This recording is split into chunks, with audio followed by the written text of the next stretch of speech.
Oke, selamat siang semuanya. Sebelum kita mulai kelas kita, mari kita berdoa. Bapa di surga, Bapa yang baik, saat ini kami akan memulai kelas kami. Tolong kami agar kami boleh mempelajari firman Tuhan dengan benar, dan bantu kami supaya kami boleh berubah menjadi umat-Mu yang baik. Kami serahkan kelas kami dalam tangan Tuhan, di dalam nama Tuhan Yesus, kami berdoa, amin. Saat ini kita akan mempelajari tentang lanjutan pelajaran kita yang sebelumnya, yaitu pertikaian besar. Seperti yang kita sudah pelajari lalu, pertikaian besar adalah pertentangan atau peperangan antara Allah dan setan, atau antara kebaikan dan kejahatan.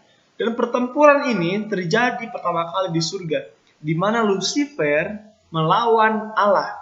Lucifer memberikan tuduhan-tuduhan palsu kepada Allah untuk menyesatkan para malaikat dan juga penduduk alam semesta. Tetapi pada akhirnya Lucifer dikalahkan oleh Tuhan dan diusir ke bumi bersama dengan sepertiga malaikat surga yang memberontak kepada Allah. Peperangan besar ini, pertikaian besar ini dilanjutkan di bumi, tempat kita tinggal di sini. Dan di bumi ini adalah medan atau tempat di mana peperangan pertikaian besar terjadi sampai sekarang. Kita akan mempelajari apa itu pertikaian besar. Pertikaian besar pertama kali dimulai di Taman Eden,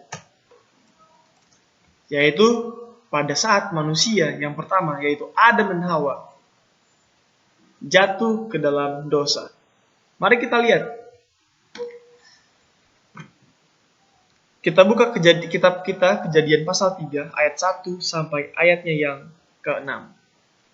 Adapun ular ialah yang paling cerdik dari binatang di darat yang dijadikan oleh Tuhan Allah. Ular itu berkata kepada perempuan itu, "Tentulah Allah berfirman, semua pohon dalam taman ini jangan kamu makan buahnya, bukan?" Lalu sahut perempuan itu kepada ular itu, "Buah pohon-pohonan dalam taman ini boleh kami makan. Tetapi tentang buah pohon yang ada di tengah taman, Allah berfirman, jangan kamu makan ataupun rabah buah itu. Nanti kamu mati." Tetapi ular itu berkata kepada perempuan itu, "Sekali-kali kamu tidak akan mati. Tetapi Allah mengetahui bahwa pada waktu kamu memakannya, matamu akan terbuka dan kamu akan menjadi seperti Allah, tahu tentang yang baik dan yang jahat." Perempuan itu melihat bahwa buah pohon itu baik untuk dimakan dan sedap kelihatannya. Lagi pula pohon itu menarik hati karena memberi pengertian, lalu ia mengambil dari buahnya dan dimakannya dan diberikannya juga kepada suaminya yang bersama-sama dengan dia. Dan suaminya pun memakannya. Pertikaian besar, pertarungan antara yang baik dan yang jahat, terjadi di Taman Eden, di mana Lucifer menghasut Adam dan Hawa untuk melawan Allah dengan berbuat dosa. Saat ini kita akan mempelajari secara singkat apa maksud dari tindakan Lucifer ini dan bagaimana cara kita melawan tindakan-tindakan Lucifer ini, mengetahui tipuan-tipuan yang diberikan kepada Lucifer. Kita harus mengetahui strategi setan supaya kita bisa melawannya. Karena kalau kita nggak tahu apa strategi setan itu, kita nggak akan bisa melawan setan. Kita akan kalah. Pertama-tama mari kita lihat. Kenapa setan ingin menjadikan manusia penuh neraka? Kenapa setan ingin menjadikan manusia menjadi pendosa? Oke, ada 3 alasannya. Alasan yang pertama adalah mendapatkan sengsara dan kehilangan kasih Allah. Ketika manusia berdosa, manusia akan kehilangan kasih Allah, akan mendapatkan kesengsaraan. Dan Adam dan Hawa ketika berdosa diusir dari Taman Eden dan sengsara. Bahkan mereka mati. Yang kedua, ditimpa murka Allah. Bencana-bencana alam yang terjadi di alam semesta, di bumi ini, itu terjadi karena apa? Karena manusia telah jatuh ke dalam dosa. Yang ketiga, ketika manusia berdosa, mereka berada di bawah pengaruh langsung setan. Setan bisa mengkontrol manusia yang jatuh ke dalam dosa. 3 hal inilah yang menjadi alasan kenapa Setan ingin manusia jatuh di dalam dosa. 3 hal ini. Pertanyaannya, bagaimana sih cara setan menjatuhkan manusia? Cara setan menjatuhkan manusia, kita bisa pelajari dari cara setan menjatuhkan Adam dan Hawa. Kejadian pasal 3 menuliskan ada 5 cara atau strategi setan untuk menjatuhkan manusia. Kita pelajari. Yang pertama, menyamar dalam bentuk lain. Ketika setan ingin masuk ke dalam Taman Eden, setan menyamar dalam bentuk apa? Dia menyamar sebagai ular. Sering pencobaan-pencobaan kita yang kita alami, setan gunakan bentuk yang lain untuk menggoda kita. Yang kedua, setan menyatakan sesuatu yang menarik. Apa yang menarik di Taman Eden? Yang menarik adalah buah pengetahuan yang baik dan yang jahat. Itu yang menarik hati. Dan sering juga setan menghasut kita dengan hal-hal yang menarik. Seperti rokok, video porno, atau banyak kejahatan-kejahatan yang menarik yang disuguhkan, ditampilkan, ditawarkan kepada kita oleh setan. Yang ketiga, dia menyusup. Sering kejahatan masuk ke dalam kehidupan kita oleh karena mereka menyusup. Yang keempat, menimbulkan keraguan-raguan. Bagaimana keraguan-raguan itu?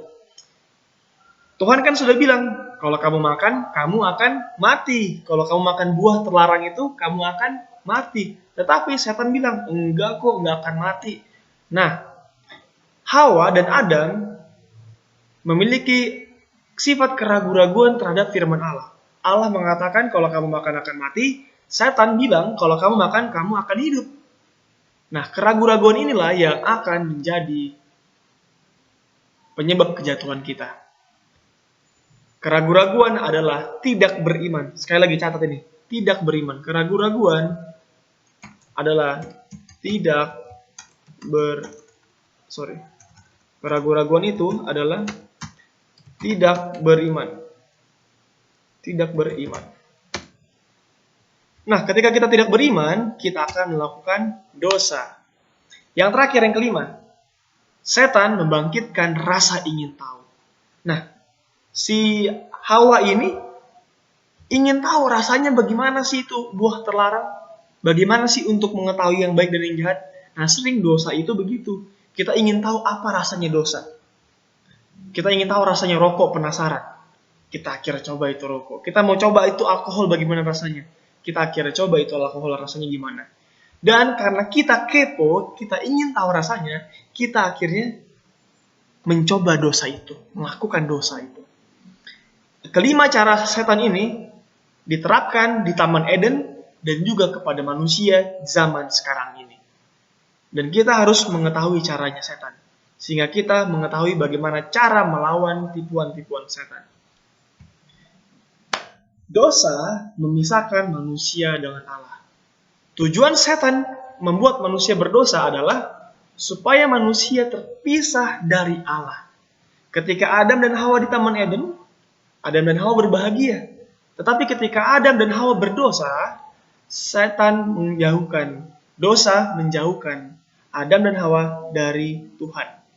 Dan akhirnya kebahagiaan itu hilang. Yesaya 59 ayat 2 mengatakan, tetapi yang merupakan pemisah antara kamu dan Allahmu ialah segala kejahatanmu, dan yang membuat dia menyembunyikan diri terhadap kamu, sehingga ia tidak mendengar, ialah segala dosamu. Dosa menjauhkan kita dari Allah. Adam dan Hawa terpisah dengan Allah ketika mereka jatuh di dalam dosa. Apa sih penyebab kejatuhan? Ini dia penyebab kejatuhan.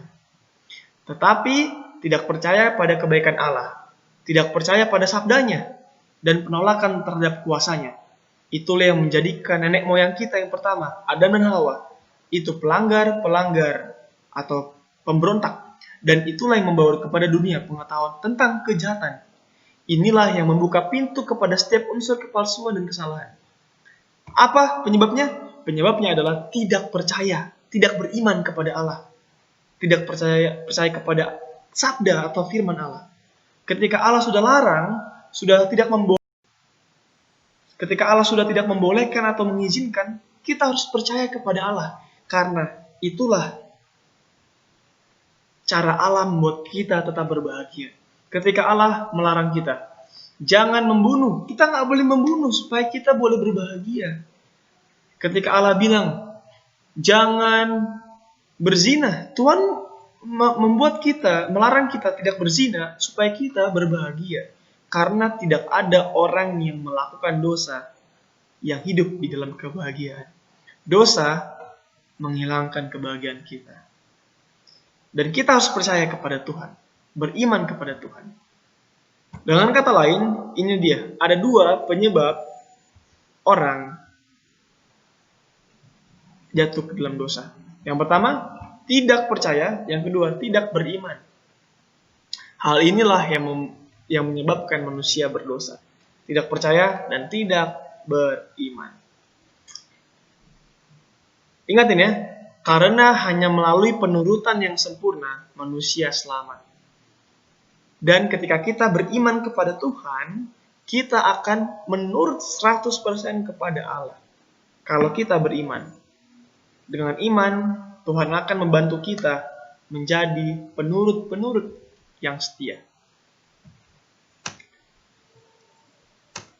Mengasihi dan menurut. Mengasihi dan menurut. Apa hubungannya mengasihi dan menurut? Ini dia hubungannya. Yohanes 14 ayat 15. Jikalau kamu mengasihi aku, kamu akan menuruti segala perintahku. Jadi kalau kita cinta kepada Tuhan kita akan menuruti Tuhan kita. Seperti kalau kita sama pacar kita. Kalau pacar kita ingin sesuatu, kita akan turuti keinginannya. Dan suami istri juga begitu kan. Ketika kita mengasihi orang tua kita, kalau orang tua kita menyuruh kita cuci piring, bersih-bersih kamar, kita akan menurut. Karena kita mengasihi orang tua kita. Yohanes 14 ayat 23 mengatakan, jika seorang mengasihi aku, ia akan menuruti firman-Ku, dan Bapa-Ku akan mengasihi dia, dan kami akan datang padanya, dan dia bersama-sama dengan dia. Ketika kita mengasihi Allah, kita akan menuruti setiap firman Tuhan, dan juga 10 hukum. Apa yang Tuhan inginkan akan kita lakukan. Bagaimana cara untuk menurut? Cara untuk menurut adalah ketika kita mengasihi Tuhan, maka kita akan menuruti Dia secara otomatis kalau kita cinta sama Tuhan. Bagaimana caranya mengasihi Tuhan? Bagaimana caranya kita mengasihi Tuhan? Caranya ada dua. Melihat dan menyadari kasih Allah. Yohanes 3:16 mengatakan apa? Karena begitu besar kasih Allah kepada kita, sehingga Ia mengaruniakan anak yang tunggal untuk mati, menebus kita. Ketika kita menyadari kasih Allah dan melihat kasih Allah, ada dua. Menyadari dan melihat kasih Allah, maka kita akan mengasihi Tuhan. Kita harus tahu dulu kalau Tuhan cinta kepada kita, sehingga kita boleh mengasihi Dia. Kita mengasihi Allah, karena Allah telah mengasihi kita, dan kasih kita kepada Allah akan menuntun kita untuk menuruti Allah. Sekian pembahasan kita pada hari ini tentang pertikaian besar. Bagaimana setan ingin mengambil kita menjadi pengikutnya. Bagaimana setan melawan Tuhan. Bagaimana kebaikan melawan kejahatan. Kita harus berada di sisi kebaikan, di sisi Tuhan. Sehingga kita boleh menang dalam pertikaian pertempuran besar yang terjadi di alam semesta. Semoga kita menjadi umat Tuhan yang mengasihi Allah dan menuruti setiap keinginan Tuhan. Sekian pembahasan kita, kiranya Tuhan Yesus memberkati kita, tetap jaga kesehatan, dan konsumsi makanan-makanan yang sehat supaya terhindar dari penyakit-penyakit yang sementara merajalela di dunia ini. Tuhan Yesus memberkati kita semua. Amin.